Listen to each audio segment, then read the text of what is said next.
ইবলিস শয়তান তার সিংহাসন গেড়েছে সাগরের উপর। কোথায়? ইবলিসের সিংহাসন কোথায়? সাগরের উপর। সুম্মা ইয়াবআসু সারায়াহু, সে প্রতিদিন সকালবেলা তার সাঙ্গপাঙ্গরে গোটা পৃথিবীতে পাঠায়, যা পৃথিবীতে ফাসাদ সৃষ্টি কর, ফাসাদ সৃষ্টি কর। ইবলিস যখন সাঙ্গপাঙ্গদেরকে গোটা পৃথিবীতে ছড়িয়ে দেয়, সারাদিন ধোঁকা দেওয়ার পরে, ওয়াসওয়াসা দেওয়ার পরে, রাত্রিবেলা ইবলিসের কাছে ফিরে আসে, এসে বলে, ও ইবলিস, আমি আজকে আল্লাহর বান্দাদেরকে দিয়ে মিথ্যা কথা বলিয়েছি। ইবলিস বলে, এটা তো কোনো ব্যাপারই না, এগুলাই তো তোদের কাজ। আরেক শয়তান বলে, আমি ওজনে কম দিয়েছি একজনের মাধ্যমে বাজারে। ইবলিস বলে, এটাও তেমন বড় কোনো কাজ নয়। আরেকজন বলে, আমি সুদের ডিলিংস করিয়েছি। ইবলিস বলে, এটাও কোনো কাজ নয়। আরেক শয়তান বলে, আমি মদের আড্ডাখানায় নিয়ে মসজিদে যেতে নিয়েছিল, সেখান থেকে সরিয়ে মদের আড্ডাখানায় আল্লাহর বান্দাদেরকে নিয়েছি। ইবলিস বলে, এটাও তেমন বড় কোনো কাজ নয়। আরেক শয়তান এসে বলে, মা তারাকতুহু হাত্তা ফাররাকতু বাইনাহু ওয়া বাইনা ইমরাআতিহি, আমি এক আল্লাহর বান্দার সাথে বান্দির ঝগড়া লাগিয়ে, ঝগড়া করাতে করাতে তালাক পর্যন্ত নিয়ে গিয়েছি। মা তারাকতুহু হাত্তা ফাররাকতু বাইনাহু ওয়া বাইনা ইমরাআতিহি, আমি এক ইমানদার পরিবারকে ধ্বংসের শেষ প্রান্তে নিয়ে গিয়েছি। সামান্য ঝগড়ার পরে আমি ওয়াসওয়াসা দিতে দিতে ঝগড়া বাড়াতে বাড়াতে তালাক পর্যন্ত নিয়েছি। ইবলিস বলে, শাবাশ, তুই তো কাজের মতো কাজ করেছিস, আমার কাছে আয়, আমার কাঁধে ওঠ। ইবলিস তখন ওই শয়তানকে কাঁধে নিয়ে নাচতে শুরু করে। নাউজুবিল্লাহ বলবেন না? এজন্য ইমানদারদের সংসার ভেঙে খান খান হোক, এটা হলে ইবলিস খুশি, আর ইমানদারের পরিবার টিকে থাকলে আমার আল্লাহ খুশি। আমরা কার খুশি চাই? এজন্য শয়তানরে খুশি হতে দেওয়া যাবে না। ইমানদারদের পরিবারগুলো ঝগড়ার মাধ্যমে ভেঙে যাক, সব সময় শয়তানের মিশন এটা। আর ইমানদারদের পরিবারগুলো টিকে থাক, এটা আমার আল্লাহ সব সময় চায়। সুবহানাল্লাহ পড়েন। এজন্য দৌলতপুরের ভাইরা ঝগড়া করবেন না। ঝগড়া কিন্তু নবী রাসূলের পরিবারেও ছিল, আল্লাহ রাসূল সাল্লাল্লাহু আলাইহি ওয়াসাল্লামের পরিবারেও ঝগড়া ছিল। এটা স্বাভাবিক, দাম্পত্য জীবনের খুব সিম্পল ইস্যু। একজন রাগ করলে আরেকজন থেমে যাবে। পারবেন? কি হলো, পারবেন না? আল্লাহর হাবিব সাল্লাল্লাহু আলাইহি ওয়াসাল্লামের সাথে আম্মা জান আয়েশার ঝগড়া হতো। মজার একটা হাদিস শুনেন, সহিহ বুখারীর হাদিস, মুসনাদ আহমদ ইবনে হাম্বল এসেছে এই হাদিসটা। আম্মা জান আয়েশার সাথে ঝগড়ার পর আম্মা জান আয়েশাও রাগ, আল্লাহ রাসূল সাল্লাল্লাহু আলাইহি ওয়াসাল্লাম রাগ। এখন রাগ মেটানোর দরকার আছে না নাই? আল্লাহ রাসূল সাল্লাল্লাহু আলাইহি ওয়াসাল্লাম বললেন, আয়েশা চলো মিটমাট করে ফেলি। সুবহানাল্লাহ, চলো মিটমাট করি। তো কারে ডাকবো মিটমাটের জন্য? ওমর রে ডাকি। আম্মা জান আয়েশা বলে, না, আমার গলিফ, ওমর খুব মেজাজ ওলা, আমার ডর লাগে। তোমার আব্বারে ডাকি। আব্বারে ডাকি। আব্বারে ডাকেন। খুশি হয়ে গেছেন আম্মা জান আয়েশা রাদিয়াল্লাহু আনহা। আবু বকর রাদিয়াল্লাহু চলে আসলেন, দাঁড়ালেন। এবার বিষ্ণু ইসলাম বললেন, তাতাকাল্লিমিন আও আতাকাল্লাম, কি ঘটছে আমাদের মাঝে, তুমি বলবা না আমি বলবো? আম্মা জান আয়েশা বললেন, তাতাকাল্লামু আনতা ওয়ালা তাকুল ইল্লা হাক্কান, আপনি বলেন, তবে সত্য ছাড়া মিথ্যা বলবেন না। আবু বকর রাদিয়াল্লাহু তাআলা শুনে রেগে গেলেন, কি এ কেমন কথা তোমার? নবীকে উদ্দেশ্য করে তুমি বলছো সত্য ছাড়া মিথ্যা বলবেন না, নবী কখনো মিথ্যা বলবে নাকি? রেগে মেয়ের গায়ে মেরেছে এক চড়। চড় খেয়ে আম্মা জান আয়েশা উল্টে পড়ে গেলেন। সাইয়েদনা আবু বকর রাদিয়াল্লাহু তাআলা রেগে গড়গড় করতে লাগলেন, আবার মারার জন্য উদ্যত হলেন। আম্মা জান আয়েশা রাদিয়াল্লাহু তাআলা বাঁচার জন্য এবার বিষ্ণুনবীর পিছনে যে আশ্রয় নিলেন। সুবহানাল্লাহ পড়বেন না? বিষ্ণুনবী সাইয়েদনা আবু বকরের সামনে দুই হাত মেলে ভেবে দাঁড়িয়ে গেলেন। আল্লাহর হাবিব যখন আম্মা জান আয়েশাকে বাঁচানোর জন্য দুই হাত উঁচু করে দাঁড়িয়ে গেলেন, সাইয়েদনা আবু বকর থেমে গেলেন। সাইয়েদনা আবু বকর এই পরিস্থিতি দেখে ঘর থেকে বের হয়ে ঘরের বাইরে দাঁড়ালেন। এবার আল্লাহ রাসূল সাল্লাল্লাহু আলাইহি ওয়াসাল্লাম আম্মা জান আয়েশাকে তুললেন, বললেন, ইয়া আয়েশা কাইফা রাআইতিনি আনকাযতুকি মিনার রাজুল, দেখলা নাকি কেমন করে আমি তোমার বাবার হাত থেকে তোমারে বাঁচালাম? আজকে আমি যদি সামনে দাঁড়িয়ে না বাঁচাতাম, তোমার বাবা তোমারে একেবারে মেরেই ফেলতো। সুবহানাল্লাহ বলে, দেখছো আয়েশা, আমি বাঁচাইলাম তোমারে, আমার সাথে ঝগড়া করো, আমি বাঁচাইলাম। এই কথা শুনে আম্মা জান আয়েশা রাদিয়াল্লাহু তাআলা লজ্জায় পড়ে হেসে দিলেন। সুবহানাল্লাহ পড়বেন না? এত আস্তে সুবহানাল্লাহ। লজ্জায় হেসে দিলেন। বিষ্ণুনবী সাল্লাল্লাহু আলাইহি ওয়াসাল্লাম এবার হেসে দিলেন। দুইজনের হাসাহাসি শুনে বাইরে থেকে আবু বকর রাদিয়াল্লাহু তাআলা হাসির আওয়াজ শুনে অবাক, কি রে এতক্ষণ যুদ্ধ, এখন আবার হাসি কেন? হাসে দেখার জন্য। সাইয়েদনা আবু বকর রাদিয়াল্লাহু তাআলা ঘরের জান আয়েশাও হাসে, বিশ্বনবীও হাসে, সাইয়েদনা আবু বকর হেসে দিলেন, আরশের উপর থেকে খুশি হয়ে গেলেন কে? এবার সাইয়েদনা আবু বকর বলেন, ইয়া রাসূলুল্লাহ, ইয়া হাবিবাল্লাহ, আশরিকানি ফি সিলমিকুমা কামা আশরাকতুমানি ফি হারবিকুমা। নবী গো, আপনাদের দুইজনের মধ্যে যুদ্ধ লাগলে যেমনি মিটমাট করার জন্য আপনি আমারে ডাকেন, আপনাদের এই আনন্দ ঘন মুহূর্তগুলোতে শরীক হওয়ার জন্য মাঝে মাঝে আমারে ডাকে। সুবহানাল্লাহ পড়েন। আপনাদের মধ্যে যুদ্ধ লাগলে সন্ধি করার জন্য যেমনি আমারে ডাকেন, আপনারা যখন আনন্দ ঘন পরিবেশের খুনসুটি করেন, হাসাহাসিতে মেতে ওঠেন, তখন একটু আমারে ডাকেন। সুবহানাল্লাহ পড়বেন না? দেখেন, আল্লাহ রাসূল সাল্লাল্লাহু আলাইহি ওয়াসাল্লাম পৃথিবীর সবচেয়ে শ্রেষ্ঠতম মানুষ। ওনাদের পরিবারেও ঝগড়া হতো, কিন্তু এই ঝগড়া কোনোদিন তালাক পর্যন্ত গিয়েছে? কথা বলেন না কেন? আল্লাহর হাবিব সাল্লাল্লাহু আলাইহি ওয়াসাল্লাম তার কোন স্ত্রীকে তালাক দিয়েছেন? প্রায় আম্মা জান আয়েশার সাথে রাগারাগি হতো। আল্লাহর হাবিব সাল্লাল্লাহু আলাইহি ওয়াসাল্লাম বলতেন, আয়েশা, কখন তুমি রেগে থাকো সেটাও আমি জানি, কখন তুমি আমার উপর খুশি থাকো সেটাও আমি জানি। ইয়া আয়েশা, ইন্নী লা আ'লামু ইযা কুনতি আন্নী রাদিয়া ওয়া ইযা কুনতি আলাইয়া গাদবা। আয়েশা, কখন রেগে থাকো তাও বুঝি, কখন খুশি থাকো তাও বুঝি। আম্মা জান আয়েশা বললেন, ইয়া রাসূলুল্লাহ, কেমনে বোঝেন? বিশ্বনবী বললেন, তোমার দোয়ার বাক্যগুলো শোনো বুঝি। যখন তুমি আমার উপরে খুশি থাকো তখন দোয়ার সময় তুমি এভাবে বলো, রব্বি মুহাম্মদ, ও মুহাম্মাদের রব, আপনি আমাদের সব গুনাহ মাফ করে দেন।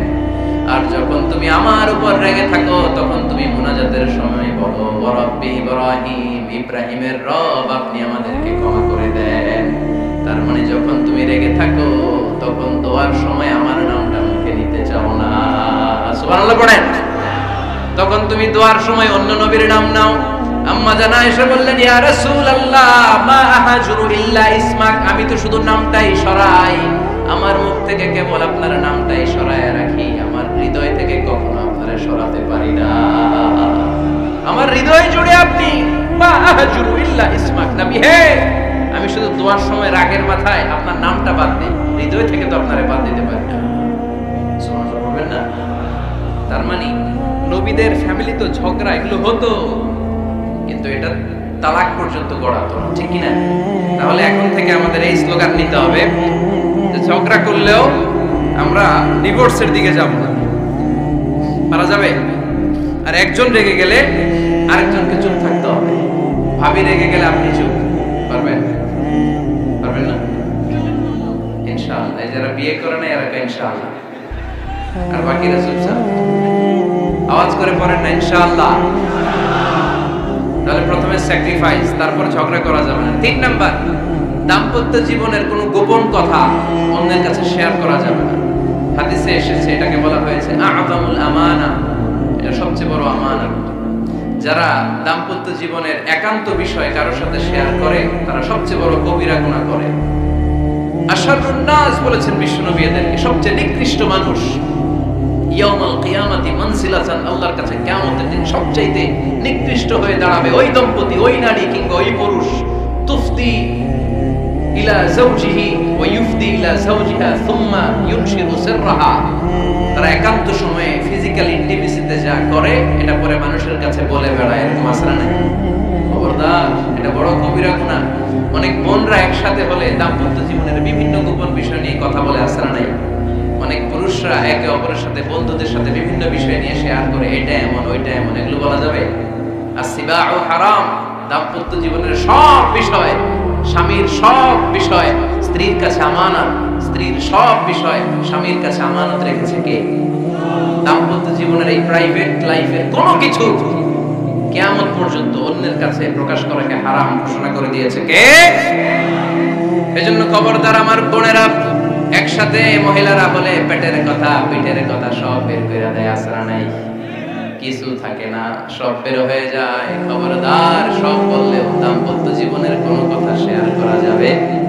আমার ভাইয়েরা খবরদার, আপনাদের দাম্পত্য জীবনের কোনো কথা আপনার বন্ধুর সাথে শেয়ার করতে পারবেন না। এগুলো ফ্যামিলির শান্তি নষ্ট করে, দাম্পত্য জীবনের সুখকে নষ্ট করে।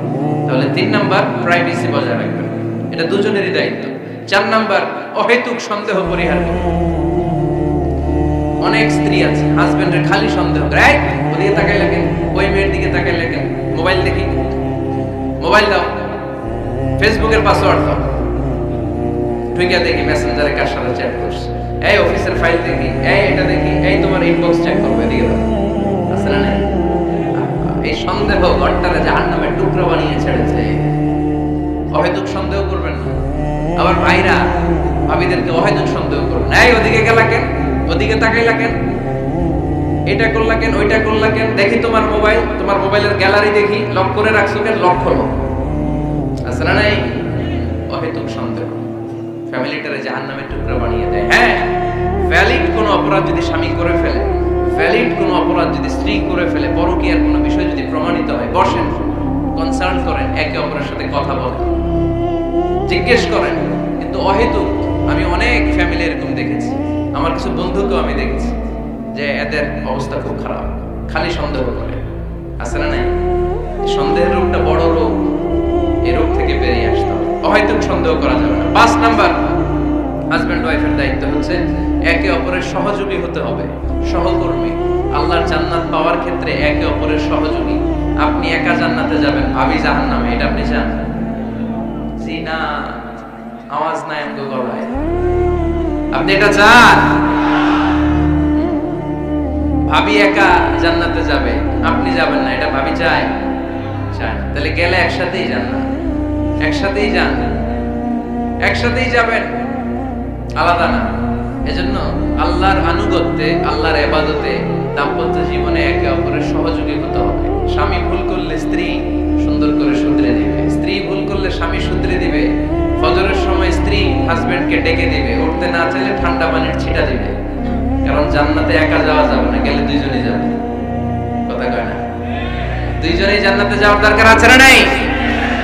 যত বেশি আপনারা আল্লাহর আনুগত্যে আগাতে পারবেন, তত আপনাদের মহাব্বত বাড়ায় দিবে কে?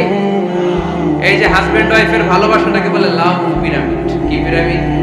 লাভ পিরামিড, লাইক ট্রায়াঙ্গেল, ত্রিভুজ আকৃতির। হাজবেন্ড ওয়াইফের ভালোবাসাটা ত্রিভুজ আকৃতির। The closer the couple comes to Allah, the closer they comes to each other. Husband wife যত বেশি আল্লাহর কাছে যাবে, তারা নিজেরাও নিজেদের তত কাছে যাবে। হাজবেন্ড ওয়াইফ আল্লাহর সম্পর্ক থেকে যত দূরে সরে যাবে, তারা নিজেরাও নিজেদের থেকে তত দূরে সরে যাবে। ঠিক কি না? ত্রিভুজ চিনেন আপনারা? হ্যাঁ, এই জিওয় কয়েকজন জিওয়, আপনারা ত্রিভুজ চিনেন না? জিওয়, ঠিক আছে। ত্রিভুজের কয় কোণা? হ্যাঁ, 3 কোণা। এই যে এরকম লাভ পিরামিড, 3 কোণা। এই উপরের কোণায় আল্লাহর অবস্থান, আর এই কোণায় স্বামী, এই কোণায় স্ত্রী।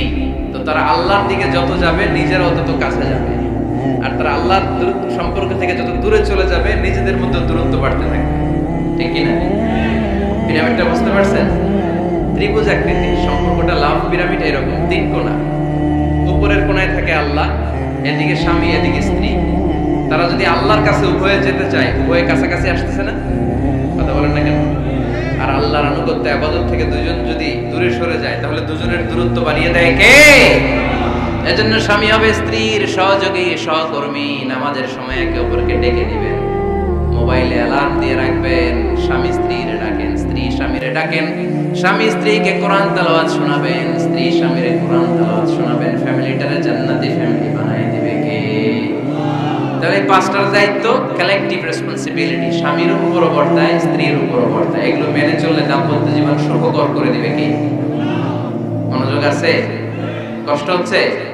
এবার আমরা হাজবেন্ডের দায়িত্ব শুনব।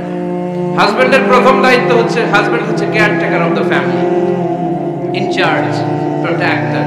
আর রিজালু কাওয়ামুনা আলান নিসা। আল্লাহ বললেন স্বামী হলো তার স্ত্রীর ইনচার্জ, প্রোটেক্টর। স্ত্রীকে সুরক্ষা দিবে, স্ত্রীকে টেক কেয়ার করবে, স্ত্রীর দায়িত্বে থাকবে। এই দাম্পত্য জীবনের দুইজনের সংসারকে, সংসারের মধ্যে স্বামীকে দায়িত্বশীল বানিয়েছে কে? পুরুষ দায়িত্বশীল। পুরুষ কখনো নারীর ক্ষতি করে না, সুপুরুষ নারীর ক্ষতি করে না। ঠিক কিনা? গোটা পুরুষ সমাজ নারী সমাজের সুরক্ষা দিবে। যেগুলো নারীকে একান্তে পেলে রেপ করে, যে ঢাকা বিশ্ববিদ্যালয়ে একটা রেপের ঘটনা ঘটছে না, যে এই বেয়াদবটা এই কাজ করেছে, এটা কি পুরুষ না কুপুরুষ? এটা কি সুপুরুষ না কুপুরুষ? সুপুরুষ নারীর প্রোটেকশন দেয়, নারীর টেক কেয়ার করে, তার ইনচার্জ, তার দায়িত্বশীল। দাম্পত্য জীবনে অর্থনৈতিক যত দায় দায়িত্ব আছে, সব আল্লাহ তাআলা পুরুষের কাঁধে দিয়েছে। কার কাঁধে? এই দাম্পত্য লাইফে নারীর কোনো অর্থনৈতিক দায়িত্ব নারীর কাঁধে আল্লাহ দেয় নাই। এজন্য সব অর্থনৈতিক দায়িত্ব পুরুষের ঘাড়ে। 4টা অর্থনৈতিক দায়িত্ব আছে। পুরুষ নারীকে মহারণা দিবে, পুরুষ নারীকে খাবারের ব্যবস্থা করবে, পুরুষ নারীকে পোশাকের ব্যবস্থা করবে, পুরুষ নারীর জন্য রেসিডেন্সিয়াল ব্যবস্থা করবে, ঠিক কি না? ওয়াতুন নিসাআ সাদকাতিহিন্না নিহলা ফাইন তিবনা লাকুম আন শাইইন মিনহু নাফসান ফাকুলুহু হানিআন মারিআ। সুবহানাল্লাহ। সব স্বামীদেরকে আল্লাহ ডেকে বললেন, ও স্বামীরা শোনো শোনো, বিয়ের পর সাথে সাথে স্ত্রীর কাছে তুমি মোহরানা আদায় করে দাও। মোহর দেয়া নফল নাকি ফরজ? জোরে বলেন। তোমরা কি দাও? সিলটি বুলা মোহরানা দাও? হ্যাঁ, মোহরানা দিতাই নাকি যৌতুক খাইতা? খিতা হতা? হ্যাঁ, কি দিব? মোহরানা দিব। মোহরানা দেয়াকে ফরজ করেছে কে? আল্লাহ। তো মোহর দিতে টাকা লাগে না? এই টাকার দায়িত্ব পুরুষের ঘাড়ে দিছে কে? 2 নাম্বার দায়িত্ব, আলাল মাউলুদি লাহু রিজকুহুন্না ওয়া কিসওয়াতুহুন্না বিল মা'রুফ। স্বামী স্ত্রীর জন্য খাদ্যের ব্যবস্থা করবে, পোশাকের ব্যবস্থা করবে।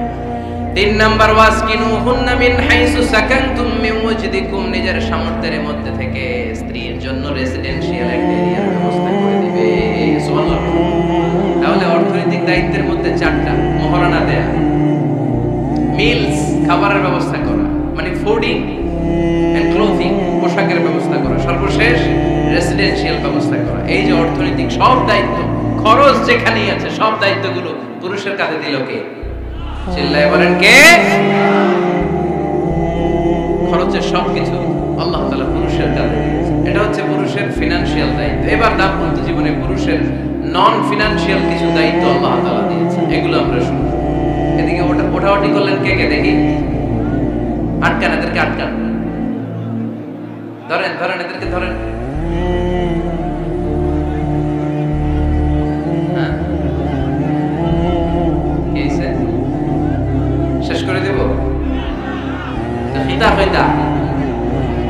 হ্যাঁ, জোরে মাতো।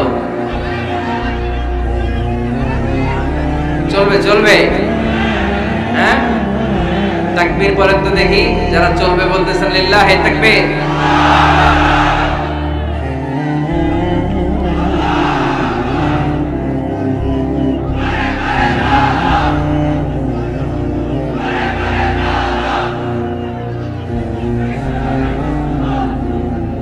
মাশাআল্লাহ মাশাআল্লাহ। এবার দাম্পত্য জীবনে নন ফিনান্সিয়াল পুরুষের যে দায়িত্ব আছে সেটা আমরা শুনবো। 1 নাম্বার দায়িত্ব হচ্ছে স্বামীর উচিত স্ত্রীর সাথে ভালো আচরণ করা। ভালো আচরণ করেন তো আপনারা? জি হয়। এই শুধু উনি করে, বাকিরা খিতা কর্তা, মারামারি কর্তা নেই, খিতা কর্তা। হ্যাঁ, সালাম দিবেন, স্ত্রীকে কি দিবেন? আল্লাহ বললেন, ওয়া আশিরুহুন্না বিল মা'রুফ। স্ত্রীর সাথে কোমল ভাষায়, ভালো শব্দে, ভালো বাক্যে, ভালো কথা বলো। স্ত্রীর সাথে খারাপ আচরণ করো না। স্ত্রীকে দেখলে তুমি মুচকি হাসি দাও। অনেক স্বামী আছে কখনো স্ত্রীকে দেখলে মুচকি হাসি দেয় না, চেহারাটা বাংলা পাসের মতো এরকম করে রাখে। আছে না নাই? দৌলতপুরের লোকের অবশ্য অনেক ভালো। এই যে সবার মুখে হাসি, মুচকি হাসি। হাসেন তো, মুচকি হাসি দেন তো একটা। আওয়াজ করলে মুচকি হাসি হয় নাকি? মুচকি হাসি, দাঁত দেখা যাবে না, সাউন্ড হবে না, শুধু এখানে একটু এক চিলতে হাসির একটা ঝলক করবে, এটা বলে মুচকি হাসি। কেন? রাসূলুল্লাহ সাল্লাল্লাহু আলাইহি ওয়াসাল্লাম আকসারু তাবাসসুমান, আল্লাহর হাবিব সাল্লাল্লাহু আলাইহি ওয়াসাল্লাম সব সময় মুচকি হাসতেন। অনেকে আছে চেহারা গোমরা করে রাখে, জীবনেও হাসে না, এরকম আছে না নাই? দেখছেন এরকম? আছে? এলাকায় তো নাই না? আছে। হাসবেন হাসবেন, মুচকি হাসতে পয়সা লাগে না। পয়সা লাগে? এজন্য হাসবেন। আল্লাহর হাবিব সাল্লাল্লাহু আলাইহি ওয়াসাল্লাম বলেছেন, ফাস্তাউসু বিন-নিসাই খায়রা। নারীর সাথে ভালো আচরণ করো। নারীদেরকে বাঁকা পাঁজরের হাড় দিয়ে তৈরি করা হয়েছে। এই হাড়কে সোজা করতে গেলে ভেঙে যাবে, রেখে দিলে বাঁকাই থেকে যাবে। তো কি করতে হবে? ফাস্তাউসু বিন-নিসাই খায়রা, কোমল আচরণ করো। আবার আল্লাহর হাবিব সাল্লাল্লাহু আলাইহি ওয়াসাল্লাম বললেন, রিফকাম বিল কাওয়ারিন। নারীদেরকে কাচের তৈজসপত্র বাসনের সাথে গ্লাসের সাথে আল্লাহর হাবিব সাল্লাল্লাহু আলাইহি ওয়াসাল্লাম তুলনা করলেন। কাচের তৈজসপত্র, কাচের গ্লাস, কাচের প্লেট যেমনি আস্তে তুলতে হয়, আস্তে রাখতে হয়, নারীদের সাথে এরকম কোমল আচরণ করার আদেশ দিয়েছে কে?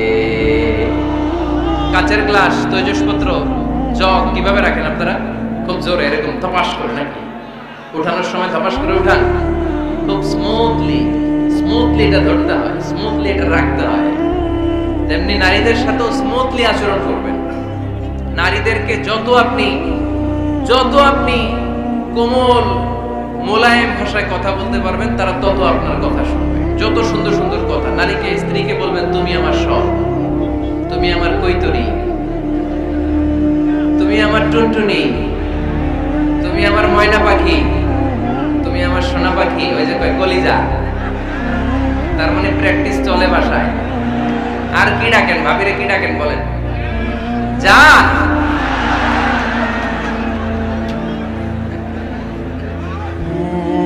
জান ডাকেন। আর ভাবি কি ডাকে আপনাদেরকে? বাবু। কি ডাকে? বাবু ডাকে। আর কি ডাকে? হ্যাঁ, বেবি। পোলাপান কত দুষ্ট দেখছেন? বেবি ডাকে নাকি?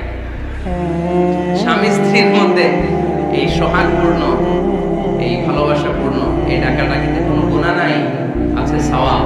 এগুলো দাম্পত্য জীবনকে সুখময় করে, ঠিক কি না? তাহলে স্ত্রীদের সাথে কোমল আচরণ করতে হবে, 1 নাম্বার দায়িত্ব। 2 নাম্বার দায়িত্ব, স্ত্রীর সেক্সুয়াল ডিজায়ারকে ফুলফিল করতে হবে। সেনসিটিভ, যেগুলো ব্যাখ্যা করে বোঝানো কঠিন। আপনারা বুঝবেন যারা ম্যাচিউরড, মোর দেন 18 ইয়ার্স, যারা 18 প্লাস যাদের বয়স, সেক্সুয়াল ডিজায়ার ফুলফিল করা হাদিসে এসেছে, এটা স্বামীর দায়িত্ব। ফিজিক্যাল ইন্টিমেসির সময় নিজের ডিজায়ার ফুলফিল হলেই কুইট না করা, সময় দেয়া, এটা আবশ্যক। এই বিষয়েও প্রত্যেক স্বামীর খেয়াল রাখা দরকার। সংক্ষেপে শেষ করে দিলাম। 3 নাম্বার, স্ত্রীর ব্যক্তিগত বৈধ কাজে স্বাধীনতা দিতে হবে স্বামী। অনেক স্বামী এই ছোট্ট বিষয় নিয়ে মারামারি লাগায় ফেলে ঘরে। স্ত্রীর ব্যক্তিগত বৈধ যে চয়েস, এটাতে আপনি স্বাধীনতা দিবেন। স্ত্রীর মনে চায় রান্না বান্না শিখতে, আপনি বললেন তুমি কম্পিউটার শিখো, কিলাকিলি আছে না নাই? স্ত্রীর মনে চায় কাঁথা সেলাই শিখতে, নকশি কাঁথা, আপনি বললেন না তুমি ল্যাঙ্গুয়েজ শিখো, ঝামেলা আছে না নাই? না, আপনি একটা ইন্ডিভিজুয়াল, আপনার স্ত্রী আর একটা ইন্ডিভিজুয়াল, প্রত্যেকের আলাদা ব্যক্তিগত রুচি, চাহিদা, মতামতের গুরুত্ব আছে না নাই? এজন্য প্রত্যেক স্বামীর উচিত স্ত্রীর বৈধ ব্যক্তিগত যে কাজ, অবৈধগুলো না।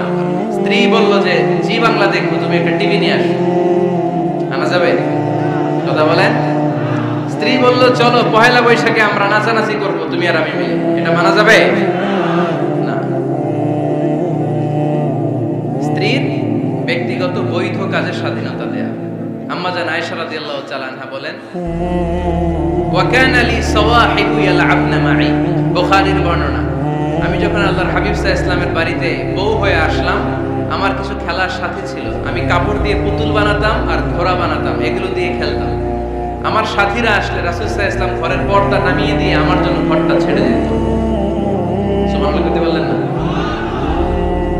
আল্লাহর হাবিব সাল্লাল্লাহু আলাইহি ওয়াসাল্লাম কখনো বলতেন না আয়েশা তোমার বান্ধবীরা যেন ঘরে না আসে, কখনো বলতেন না আয়েশা আমি নবী মানুষ, তুমি নবীর বউ, তুমি কেন পুতুল দিয়ে খেলো, তুমি কেন কাপড় দিয়ে পুতুল বানাও, কেন ঘোড়া বানাও, এগুলো বন্ধ করো।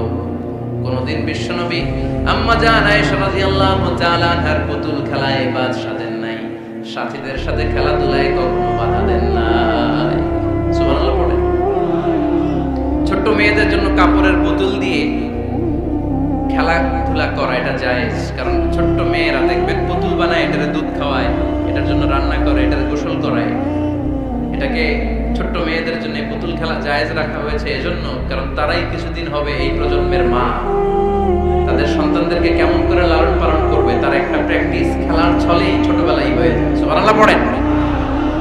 এজন্য 3 নাম্বার দায়িত্ব স্ত্রীর ব্যক্তিগত হালাল যে কাজগুলো আছে, তার ব্যক্তিগত এই ভালো কাজগুলোতে আপনার স্বাধীনতা দিতে হবে, বাধা দেয়া যাবে না।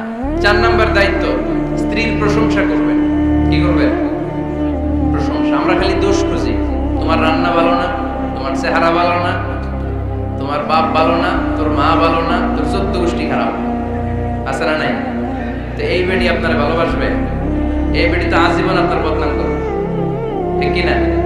কোনোদিন তারে আপনি প্রশংসা করলেন না, প্রশংসা করবেন। স্ত্রীর চেহারার প্রশংসা করেন, যে তুমি সুন্দর, তুমি সুন্দরী, এরকম বলেন, খুশি হবে না? হ্যাঁ, তুমি সুন্দর তাই চেয়ে থাকি, সে কি মোর অপরাধ? কোনো অপরাধ নেই, ইচ্ছা মতো গাইতে থাকেন স্ত্রীর শানে গান, সব আছে না নাই? তবে শুধু স্ত্রীকে শোনানো যাবে, ভাবিরে শোনানো যাবে, শালীরে শোনানো যাবে, পাশের বাড়ির কাউরে শোনানো যাবে? দেখেন ইসলাম তো বলছে চেক এন্ড ব্যালেন্স। স্ত্রীকে আপনি গান শোনান, কোনো গুনাহ নাই, হচ্ছে শুধু সওয়াব। তাহলে 4 নাম্বার পয়েন্ট হচ্ছে এপ্রিসিয়েশন। ফজরের পর থেকে উঠে ঘর গোছায়, মশারিগুলো খুলে, বিছানা পরিষ্কার করে, বাচ্চাদেরকে ক্লিন করে, স্কুলের টিফিন রেডি করে দেয়, বাচ্চাদেরকে স্কুলে যেতে দেয়, আপনার জন্য খাবার রেডি করে, কাপড় ধোয়, ঘরের সবাইকে দেখভাল করে। একদিনও আপনি তার এপ্রিসিয়েশন করলেন না। এরকম ডাকাইত স্বামী আছে না নাই? দৌলতপুরে নাই, এখানে সব ভালো। এপ্রিশিয়েট করবেন। আমরা ভুলে যাই, একটা থ্যাঙ্কস দিতে ভুলে যাই, একটা জাযাকিল্লাহ, আল্লাহ তোমাকে জাযা দেখ, এটাও বলি না। বউ তুমি অনেক কষ্ট করেছো, তুমি অনেক দিক সামলাও, আমি আর কয়টা সামলাই, তুমিই তো দেখো, একদিনও বলে না, আছে না নাই?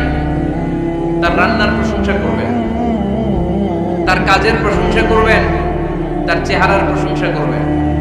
এদিকে তাকান, বলবেন তুমি সুন্দরী, তুমি অনন্যা, তুমি সুস্নিগ্ধা, তুমি প্রিয়ঙ্গদা, তুমি সুহাসিনী, তুমি সুকেশিনী, তুমি সুভাষিনী, তুমি অসূর্যম পোষা, মেঘ কালো কেশ, কাজল কালো চুল, হরিণের মতো ডাগর ডাগর দুটি তোমার চোখ। আহা, পোলাপান খুশি হয়ে গেছে। আহা, ওরা মুখস্থ রাখতেছে, বলবে এগুলো, বিয়ে করে নেই কিন্তু এখনো। তো জায়গা মতো বলবা, গার্লফ্রেন্ডে বলো না। আবার কাকে বলবা? স্ত্রীকে। কাকে? স্ত্রীকে। পারা যাবে না? একটু অ্যাপ্রিসিয়েশন দেওয়া যাবে না ওনাদেরকে? একটু প্রশংসা করবেন। প্রশংসা পেলে নারীরা বড্ড খুশি হয়। যদি আপনি বলেন যে তোমার রান্নাটা আজকে অসাধারণ হয়েছে, দেখবেন আরেক বাটি আইনা দিতেছে, খাইতে পারতেছে না, এরপর পাতে তুলে দেয়, আরেকটু খাও, আরে খাও না, আছে না নাই? ওই যে প্রশংসা করছেন, খুশি হয়ে গেছে তো। আপনি 10,000 টাকার বান্ডিল দিয়ে আপনার বউকে যত খুশি করতে না পারবেন, রান্না মজা হয়েছে এইটা বলে আপনি অনেক বেশি খুশি করতে পারবেন।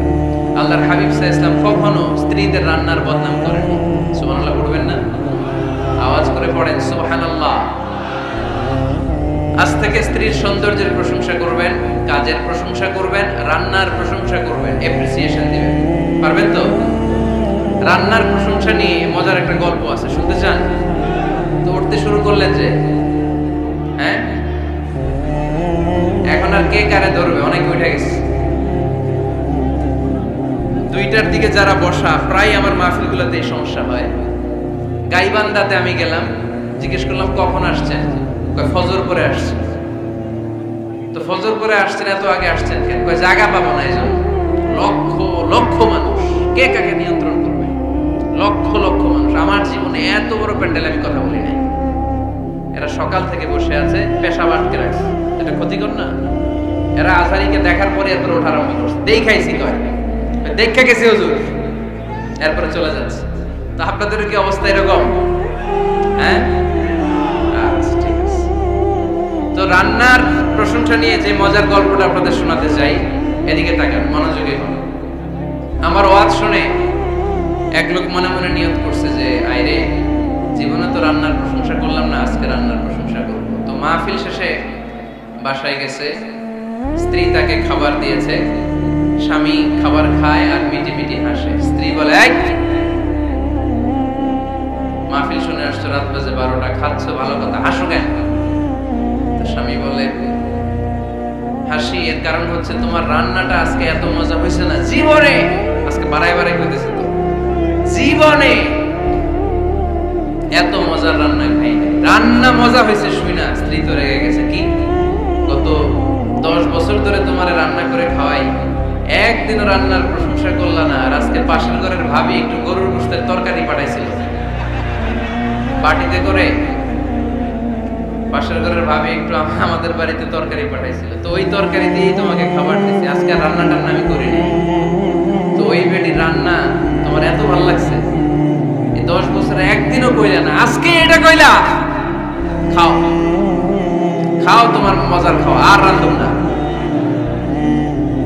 তো প্রশংসা করলে বুঝে শুনে করবেন, একটু এনশিওর হবেন যে রান্নাটা করছিল কে। তা না হইলে কিন্তু ঘরে চুলায় আগুন জ্বলবে না, টানার রোজা রাখা লাগবে, ঠিক কিনা? তো 4 নাম্বার গেল এপ্রিসিয়েশন, একটু এপ্রিসিয়েশন দিবেন। আল্লাহর হাবিব সব সময় স্ত্রীদের প্রশংসা করতেন। সেই বুখারীর বর্ণনা, আল্লাহর হাবিব বলেন, ইন্না ফাদলা আয়েশা আলান নিসা কাফাদলি সারিদি আলা সাইরিত তাআম।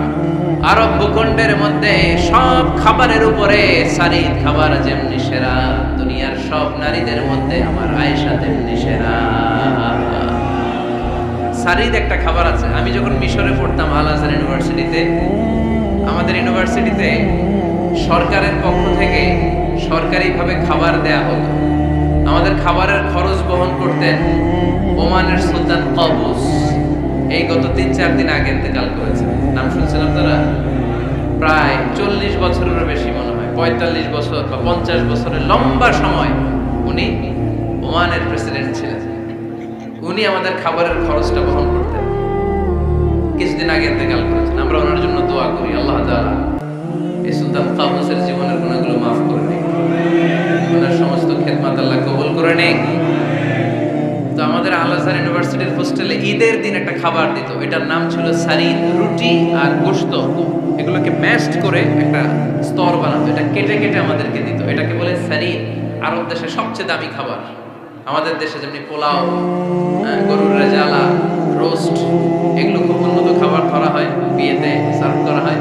আরব দেশে ওইটাকে বলে সারিদ, শ্রেষ্ঠ খাবার। আল্লাহর হাবিব বললেন, সব খাবারের মধ্যে যেমনি সারিদ সেরা, নারীকুলের মধ্যে তেমনি আমার আয়েশা সেরা। দেখেন কেমনে এপ্রিসিয়েট করতেন। আম্মা জান আয়েশাকে তিনি সব সময় আদর করে হামায়রা বলে ডাকতেন। হামায়রা মানে লাল সুন্দরী বউ। কি সুন্দরী? আম্মা জান আয়েশা রেগে গেলে গাল দুটো আনার ফলের মতো লাল হয়ে যেত, এজন্য ডাকতেন, ও আমার লাল সুন্দরী বউ। সুবহানাল্লাহ কইতে পারলেন না? আবার আম্মা জান খাদিজাতুল কুবরা তাহিরা রাদিয়াল্লাহু তাআলা আনহার ব্যাপারে বলতেন, ইন্নী ক্বাদ রুজিকতু হুব্বাহা। সহিহ মুসলিমের বর্ণনায় তিনি বলতেন, খাদিজার ভালোবাসা আল্লাহ তাআলা আমার হৃদয়ে রিজিক হিসেবে দিয়েছে। আওয়াজ করে বলুন আল্লাহু আকবার। তো এইজন্য এপ্রিসিয়েট করবেন। 5 নাম্বার হচ্ছে আপনার ভালোবাসা স্ত্রীকে প্রকাশ করুন। এক ছাদের নিচে আজীবন বসবাস, 20 বছর হয়ে গেছে এদের সংসার, একদিনও মুখ ফুটে বলতে পারে নাই তোমারে ভালোবাসি। পারছেন?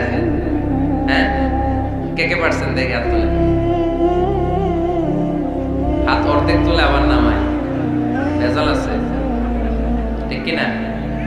ভালোবাসি বলছিলেন? কারে বলছিলেন? ভাবিকে না গার্লফ্রেন্ডকে? স্ত্রীকে বলবেন, নিজের স্ত্রীকে বলবেন আই লাভ ইউ। কি বলবেন? কথা বুঝে না বোধহয়। কি বলবেন? সবাই বলেন, কি বলবেন? মুরব্বী একজনও কয় না, কয় এতদিন কইছি না, অহনো কম না। বলবেন, ভালোবাসা প্রকাশ করবেন। স্ত্রীরা এটা খুব চায়, স্বামীর পক্ষ থেকে এই গুণসুটিগুলো খুব পছন্দ করে। আপনি আজকে যে বলেন, দেখবেন ফ্যামিলির সুখ বাড়তে শুরু করছে। সুনানে তিরমিজির বর্ণনা, দেখেন বিশ্বনবী যে আই লাভ ইউ বলতো, তার দলিল শুনেন। সাহাবারা জিজ্ঞেস করলেন, ইয়া রাসূলুল্লাহ, মান আহাব্বুন নাস ইলাইক, ও নবী, কারে সবচেয়ে বেশি ভালোবাসেন? Who do you love the most? নবী কাকে সবচেয়ে বেশি লাভ করেন আপনি? সাহাবারা প্রশ্ন করলেন, ইয়া রাসূলুল্লাহ, কাকে লাভ করেন বেশি? আল্লাহর হাবিব সাল্লাল্লাহু আলাইহি ওয়াসাল্লাম বললেন, আয়েশা, আয়েশা রে। সুবহানাল্লাহ বলবেন না? সাহাবারা বললেন, ওমিনার রিজাল, পুরুষদের মধ্যে কারে বেশি পছন্দ করেন? বিশ্বনবী বললেন, আবু আয়েশার বাবা রে। সাইয়েদনা আয়েশা রাদিয়াল্লাহু তাআলা আনহার বাবার নাম কি? আবু বকর। কি নাম? আবু বকর। আল্লাহর হাবিব সাল্লাল্লাহু আলাইহি ওয়াসাল্লাম বললেন সবচেয়ে বেশি লাভ করি আয়েশাকে।